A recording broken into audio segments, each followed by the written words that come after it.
ஆண்டவர் இயேசு கிறிஸ்துவில் என் பிரியமானவர்களே, திருவெளிப்பாடு எனும் விவிலியத்தின் கடைசி நூலில்தான் எத்தனை அடையாளங்கள், எத்தனை காட்சிகள்! கதிரவனை ஆடையாக அணிந்திருந்த பெண் ஓர் அடையாளம், தீமையே உருவான சாத்தானை குறிக்கின்ற அரக்க பாம்பு இன்னொரு அடையாளம். இன்றைக்கு வாசிக்கப்பட்ட 15ஆம் அதிகாரத்தில் 7 வானதூதர்கள் காட்சியளிக்கின்றார்கள். கடவுளின் சீற்றத்தை தணிக்கின்ற வாதைகளை அவர்கள் கொண்டிருக்கின்றார்கள். நம் முன்னே விண்ணகம் காட்டப்படுகின்றது. நெருப்போடு கலந்த கண்ணாடி கடல் போன்ற ஒன்று விண்ணகத்தை தான் குறிக்கிறது. கடவுளின் பிரசன்னம் அங்கே. அந்த கடவுளின் முன் சாத்தானை வெற்றி கொண்ட அத்தனை பேரும் மோசேயின் பாடலையும் ஆட்டுக்குட்டியின் பாடலையும் பாடிக்கொண்டிருக்கிறார்கள். பழைய ஏற்பாட்டு பின்னணியில் அமைந்துள்ள இந்த பாடல் நமக்கு மாலை ஜெபமாக வாரத்திற்கு ஒரு முறை அமைகின்றது. கடவுளாகிய ஆண்டவரே, எல்லாம் வல்லவரே, உம் செயல்கள் பெரியன, வியப்புக்குரியன. மக்களினங்களின் மன்னரே, உம் வழிகள் நேரியவை, உண்மையுள்ளவை. ஆண்டவரே, உமக்கு அஞ்சாதவர் யார்? உமது பெயரை போற்றி புகழாதார் யார்? நீர் ஒருவரே தூயவர். எல்லா மக்களினங்களும் உம் திருமுன் வந்து வணங்கும். ஏனெனில் உம் நீதிச் செயல்கள் வெளிப்படையாயின என்கின்றது அந்த பாடல். பிரியமானவர்களே, நிச்சயம் இறுதியில் வெல்லப் போவது உண்மை, நீதி, அன்பு. ஆண்டவருக்கு பிரமாணிக்கமாய் இருப்பவர்கள் நிச்சயமாக கைமாறு பெறுவார்கள்.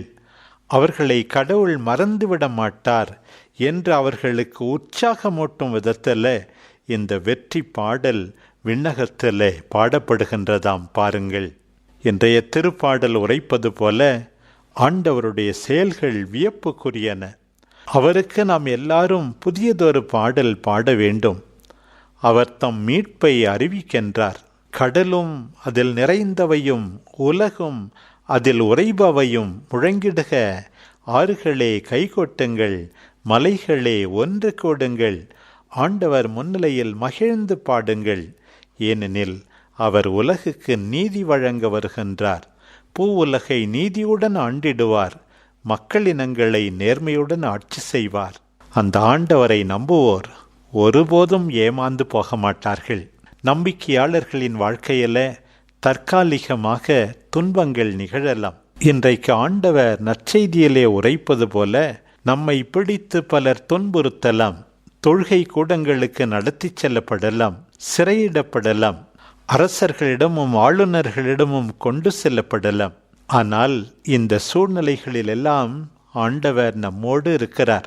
ஆண்டவர் இன்றைக்கு கூறுகின்றார், நீங்கள் நற்செய்திக்காக படுகின்ற துன்பம், நியாயமான வாழ்க்கைக்காக சந்திக்கின்ற சவால்கள், நீங்கள் எனக்கு சாட்சி அளிக்க உங்களுக்கு வாய்ப்பளிக்கின்றது என்கின்றார்.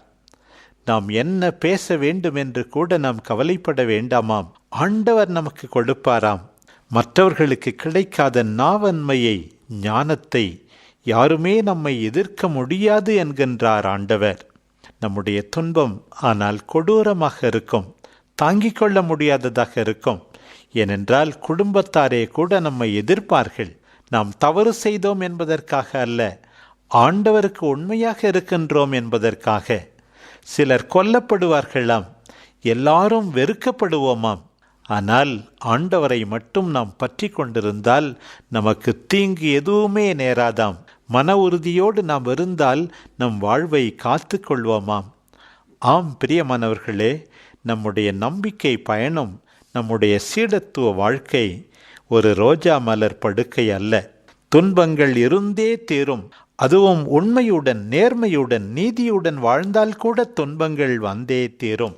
நாம் ஆண்டவருக்கு சாட்சியம் சொல்லி வாழ்ந்து துன்பங்களை ஏற்றுக்கொண்டால் நிச்சயம் ஆண்டவர் இயேசு தந்தையாகிய கடவுள் முன் நம் சார்பாக பேசுவார்.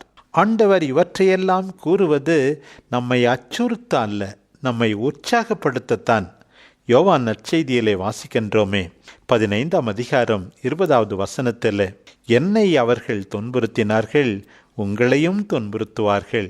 மீண்டும் ஆண்டவர் சொல்லுகின்றார், யோவான் நற்செய்தி 16ஆம் அதிகாரம் 33வது வசனம், உலகிலே உங்களுக்கு வேதனை உண்டு, ஆனால் என்னை நம்புங்கள், நான் உலகை வென்றுவிட்டேன் என்கின்றார். லூக்கா இந்த பகுதியை எல்லாம் எழுதும்போது தொடக்க திருச்சபையில் எவ்வளோ பேர் ஆண்டவரில் கொண்ட நம்பிக்கைக்காக வேதனைகளை அனுபவித்து கொண்டே இருந்தார்கள்.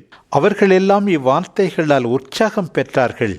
அன்றைக்கு மட்டுமல்ல, 2000 ஆண்டளவாக எத்தனையோ பேர் ஆண்டவருக்காக இரத்தம் சிந்தி சாட்சி பகர்ந்திருக்கிறார்கள்.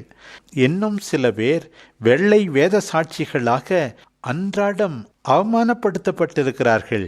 பல்வேறு விதமான துன்பங்களை தாங்க வேண்டியிருந்தது. ஆண்டவருக்காக சிலர் மனமுவந்து துன்பங்களை ஏற்று சாட்சி பகர்ந்திருக்கிறார்கள். இவர்கள் எல்லாரும் ஆண்டவரால் ஏற்றுக்கொள்ளப்படுகிறார்கள் என்பதில் சந்தேகமே இல்லை. அன்பு ஆண்டவரே, விண்ணகத்தை எங்கள் கண்முன் நிறுத்தி அதை நோக்கி வாழ எங்களை தோண்டுபவரே, மோசேயின் வெற்றி பாடலை, உயிர்த்த ஆண்டவருக்கு வெற்றி பாடலை பாட எங்களை அழைப்பவரே, எல்லாம் வல்லவரே, வியப்புக்குரிய செயல்களை செய்பவரே, உம் வழிகள் நேர்மையானவை, உண்மையானவை, அதை நம்புகிறோம். உமக்கு பிரமாணிக்கமாய் இருப்பதற்காக அன்றாடம் எங்களுக்கு துன்பங்கள் வந்து கொண்டே இருக்கின்றன.